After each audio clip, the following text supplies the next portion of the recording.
Hello everybody and welcome back to my channel, and let's get this part out of the way. If you like what you've been seeing here, please don't forget to hit the like and subscribe button.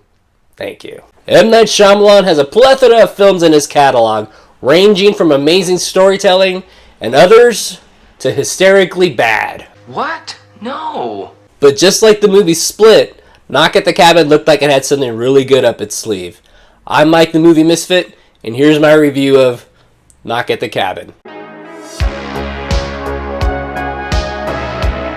So I'm going to apologize in advance because I had a nickname for this movie and I got so used to calling the film that, so if it slips out, that's why. If you've never heard of this movie or don't even know what I'm talking about, I'll give you a quick summary of what the film is about. The film focuses on a family of three that are vacationing out in a cabin in the woods when four strangers that are heavily armed with some primitive weapons knock at the cabin and ask the question if they are willing to sacrifice one of their family members for the greater good. But let's talk about what I really liked about this movie. The acting in this film is pretty good. Dave Bautista does a great job as far as carrying the film. And even though Dave Bautista is heavily tattooed and it looks like a force to be reckoned with, he has a very kind face, and that really comes into play for this movie because his character and the three other people that are with him really have the look on their face that they don't want to be there. Because even though Dave Bautista is a pretty big guy, it doesn't really come into play a whole lot in the film, and what I mean by that is he's not kicking down doors, he's not carrying a tree, he's not lifting up a car.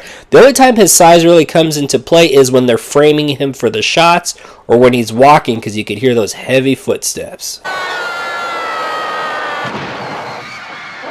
For the most part, the explanation of the apocalypse is done pretty well. As long as you don't ask any questions, it works.